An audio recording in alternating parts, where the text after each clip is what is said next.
అదే ఘోరం మీరు ఒక్కడికి వెనక్కండి వాళ్ళు రాని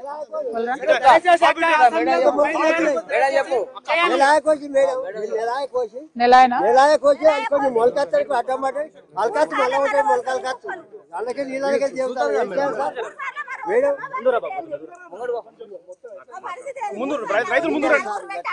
మొత్తం ఇక్కడ 3 ఊర్ల వాళ్ళు ఉన్నారా? అరే 3 ఊర్లలో మరి దారుణం ఉంది ఇది.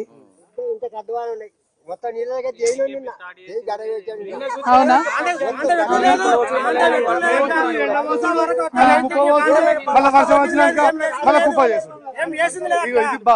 పేరుకు గవర్నమెంట్ అంతే ఏం లేదు. ఇంతవరకు ఎమ్మెల్యే ఎవరు వచ్చి పరిస్థితి లేదు ఇక్కడ. బాగానే మొత్తానికి తడిచిపోయింది కదా అంతటి తెలంగాణ ఊరిగా బస్తాలు రాత్రి 1ంటికి పోయి ఊరిగా బస్తాలు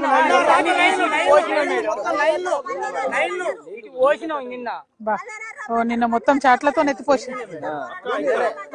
నిన్ననే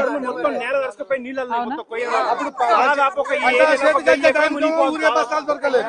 అట్లా బాధపడ్డాం. మళ్ళీ ఇప్పుడు వడ్లు పండించడానికి ఇట్లా బాధపడ్డాం. మట్టి బుక్క కాలం వచ్చి తెల్లపడేసుకుని అయిపోయి తెల్లపడి ఇప్పుడు వచ్చి నేర్పని చెప్పు.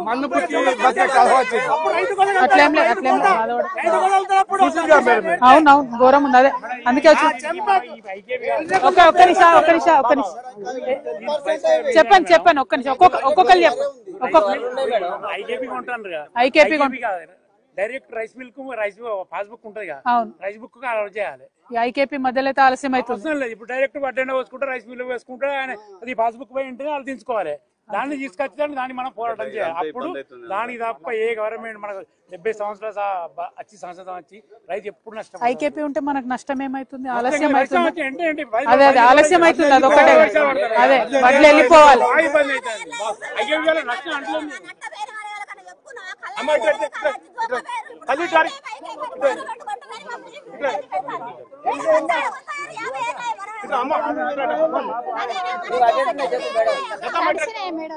అదే బాగా తడిచినాయి. ఘోరంగా ఉన్న పరిస్థితి. మళ్ళీ అదే పరిస్థితి. అన్ని నీళ్ళు కింద ఊటలేక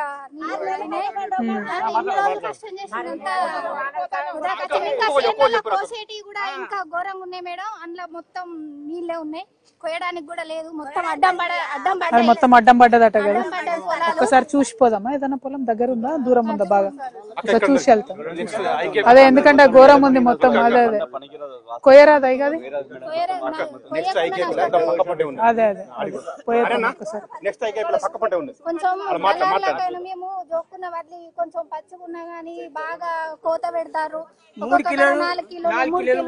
4 కిలోలు పోతున్నాయి. బస్తాకి 40 కేజీల బస్తాకి 3-4 కిలోల కటింగ్ పెడతారు మేడం. కొంచెం అది కూడా అది గట్టిగా జోక్తారు. అక్కడ వేనాక మిల్లర్లు ఏం చేస్తారంటే ఈ వడ్లు ఎట్లనే రైతులు తీసుకొచ్చారు కదా అని వాళ్ళు డ్రామా చేస్తారు. ఆడి వెనక 4 కిలోలు 5 కిలోలు కట్ చేసుకుంటూ వీళ్ళు ఏం చేస్తారు, రైతులు తప్పదు ఇబ్బంది. నేను లోడు పంపితే నాకు ఇక్కడ 2-3 వేల ఖర్చు, అమ్మాలి ఖర్చు అని ఇట్లా 5-6 వేలు ఖర్చు పెట్టి ఆడి వెనక మిల్లర్లు కట్ చేస్తారు. 4 కిలోలని 5 కిలోని వాళ్ళు ఇష్టం వచ్చినట్టు చేస్తారు. వీళ్ళు వేనందుకు తప్పదు కదా, మనకి ఎంతో కొంత ఇచ్చే రావాలి. ఇట్లా బాగా ఇబ్బంది పడతారు. రైతు నష్టపడుతున్నారు. రైస్ మిల్లు కలిపి రైతు నష్టపెడుతున్నారు. రైతు భయపడడానికి రైతు ఐకిలో ఒప్పుకుంటాడు. అంటే ఒక్క బస్తాకి ఐకిలో అయినాక రైతుకి ఏ లాభం అక్క? ఏం లాభం? ఒక రైతుకి ఐకిలో ఏ లాభం అక్క? ఏ లాభం అక్క? ఒకటి కూడా ఓపెన్ అక్క ఏం లేక రైతుకు ఒక్కడైనా అక్క మాకు రైతు న్యాయంగా అంటే పచ్చిపల్లి కొనాలి, దళాలు అంటే కోత ఉండద్దు. 40 బత్తాలు పెట్టాలి. దాని 5 కిలోలు ఇచ్చినాక రైతు 30 కిలోలు ఇచ్చినాక మాకు వెళ్ళబో అక్క. ఒక క్వింటల్ కోత లేకుండా మొత్తం కొనాలి. మొత్తం కొనాలి. మరి ఘోరంగా కాదు. అంతే కదా. అవును అంతే కదా. మళ్ళీ ఎంత పడుతుంది కూలి? 60 రూపాయలు క్వింటల్ 60కి వచ్చింది. అదే కదా. నేను అదే 60 అంటే షాక్ అవుతున్నాను. ఎప్పుడు పెరిగింది ఇది? మళ్ళీ స్ట్రైక్ చేసి పెంచింది. కరెక్ట్. వాళ్ళది కూడా కష్టం ఉంది కానీ కొద్దిగా మిల్లర్లే ఇట్లా రైతు ఒక ట్రాక్టర్ రైతుకు అమౌంట్ ఇవ్వడు, ఒక ఒక డాక్టర్ వాళ్ళు ఫ్రీ అట ఎలా మాకు అట్లా రైస్ మిల్ ఉన్నప్పుడు లేలే నేను మాట్లాడతలే కలెక్టర్ తోనే మాట్లాడు. పరిస్థితుల్లో రైతుకు న్యాయం జరగాలి 100%. నేనేమంటున్నా అంటే అందరికి రైతన్నలందరికి ఒక్కసారి దండం. నేనేమంటున్నా అంటే కలెక్టర్ గారితో ఒక్కసారి మాట్లాడదాం. మాట్లాడి మొదలు రైస్ మిల్లర్లు ఉన్నది ఉన్నట్టు కొనేటట్టుగా ప్రయత్నం చేద్దాం. లారీలు వాళ్ళే తెచ్చుకొని కొనాలి అన్నది ఒకటి, అది ఇంపార్టెంట్. అంతే కదా, ఇంకేమైనా చెప్పాలా? అంతే, ఇమీడియట్ కొనాలి. తడిసిందంతా కూడా కొనాలి, కొంటే ఇది మంచిగా ఉంటుంది. అవునవును అవును వస్తూనే ఉన్నది. ఇగో అబ్బా కథం ఇక ఆల్రెడీ వస్తూనే ఉంది కదా. ఆగది కాదు, ఏం కాదు ఏం కాదు. నేను ఒకసారి మాట్లాడతా, గట్టిగా మాట్లాడతా.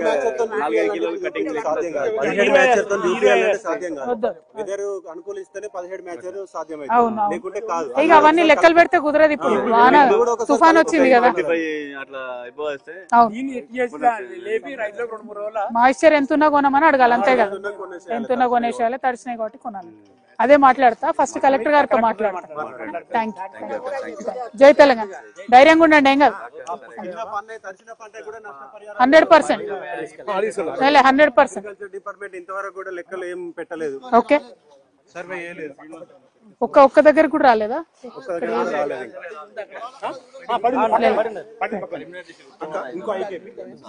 ఏం పేరు బ్రదర్? చామకూర వెంకట. ఎక్కడ ఈ లోకల్ అన్న? ఉస్లాపురా. ఓకే తమ్ముడు ఉంటే ఒక్క నిమిషం చూసిపోదాం మనం, ఎందుకంటే